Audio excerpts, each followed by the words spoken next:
తుమ్ముకి సంబంధించి బయటికి వెళ్ళేటప్పుడు ఒకవేళ తుమ్మితే కాసేపు కూర్చొని వెళ్ళండి. తుమ్మింది కాబట్టి మంచిది కాదు అని అంటూ ఉంటారు. అలాగే భోజనం చేసేటప్పుడు గనక తుమ్ములు వచ్చినా, తుమ్మినా చేతులు కడుక్కొని మళ్ళీ శుభ్రంగా కడుక్కొని మళ్ళీ భోజనం చేయాలా? ఒకవేళ అలా చేయాలి అంటే ఎందుకు చెప్పండి? అలా చేయాలని రూల్ లేదమ్మా. అస్సలు లేదు. హ్మ్. కొంతమంది ఒకసారి లేచి చేయగడుక్కున్నాక ఆ పూటకి భోజనం అయిపోయిందని మళ్ళీ తినరు. హ్మ్. ఒక చేయి కడుక్కున్నారంటే ఒక భోజనం అయినట్టే గదా! అవును. అంచేత లేవాలనేం లేదు. హ్మ్. హ్మ్. తుమ్ము వచ్చినప్పుడు మాత్రం తప్పనిసరిగా వాళ్ళ నెత్తిన నీళ్లు జల్లుతారు. హ్మ్. వాళ్ళని పలకరిస్తారు. పలకరించటానికి ఎలా పలకరించాలో చాలా మందికి తెలీదు. హ్మ్. ఏది పలకరించినా తప్పు పట్టుకునే వాళ్ళుంటారు. అందుకే దానికొక ఫార్మాట్ ఇచ్చేశారు. హ్మ్. "నువ్వే ఊళ్ళో పుట్టావు? మీ ఊరి దేవుడి పేరేమిటి?" హుహు. చెప్పమంటారు. ఓహ్! ఎ హ్మ్. అ హ్మ్. అది ఒక ఫార్మాట్ గనక ఎందుకడిగారు తెలిసినా ఊరి హ్మ్. పేరు చెప్పమని ఎందుకడిగారు అనే సందేహం రాకుండా ఊరి పేరు చెప్పి దాంట్లో ఉన్న దేవుడి పేరు చెప్తారు. హ్మ్. ఆ హ్మ్. ఊళ్ళో ఉండేటటువంటి వాళ్ళందరినీ కాపాడేవాడు దేవుడు గనక ఆయన చూసుకుంటాడని. హ్మ్. ఎందుకిట్లా చేస్తారంటే హ్మ్. తుమ్ము చాలా శరీరంలో ఉండేటటువంటి శక్తిని ఒక్కసారి బయటికి తీస్తుందండి. హ్మ్. తుమ్ము నుంచొచ్చేటటువంటి ఏదైతే ఉందో హ్మ్. దానికెంత వేగం కొన్ని మైళ్ళ వేగం ఉంటుందిట. హ్మ్. హ్మ్. అందుకే తుమ్మేటప్పుడు చెయ్యి అడ్డం పెట్టుకోమంటారు. లోపల నుంచి అన్ని చుట్టుపక్కలంతా ప్రసారం అవుతుందని. హ్మ్. అంత ఒక్కసారి లోపల నుంచి వచ్చేప్పటికి లోపల నరాలు ఒక్కసారి సడలించే ప్రమాదం ఉంది.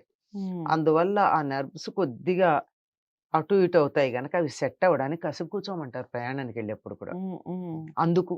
హ్మ్. అయిన తర్వాత ఈ భోజనం దగ్గర గనక అయినట్టయితే ఏం జరుగుతుంది తుమ్మేటప్పటికి, ఇక్కడ సప్తపథ అంటారు కదమ్మా! ఈ సప్తపథలు అన్నీ గాలి వెళ్ళేది అక్కడే, ఆహారం వెళ్ళేది అక్కడే. హ్మ్.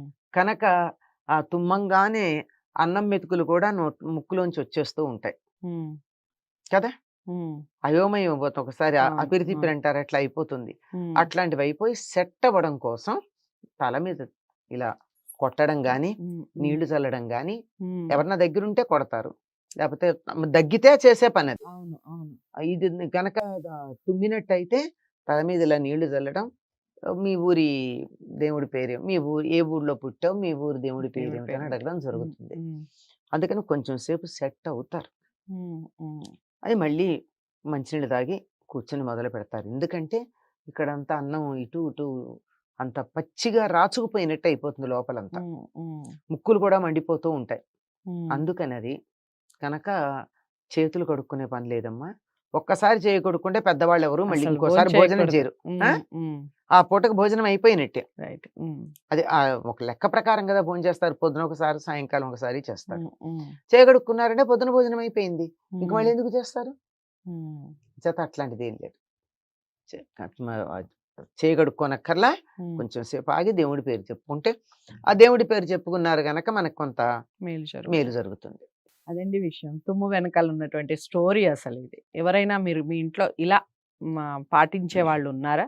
ఒకవేళ ఉంటే ఎప్పటినుంచి మీరు పాటిస్తున్నారు? లేదా ఇదే మొదటిసారి ఇలాంటి వీడియో చూసారా? ఇవన్నీ కామెంట్ బాక్స్‌లో తెలియజేస్తూ, వీడియోని లైక్ చేసి అందరికీ షేర్ చేసే ప్రయత్నం చేయండి. ఛానెల్‌ని సబ్స్క్రైబ్ చేసుకోండి. మరో మంచి అంశంతో మళ్ళీ కలుద్దాం. నమస్తే.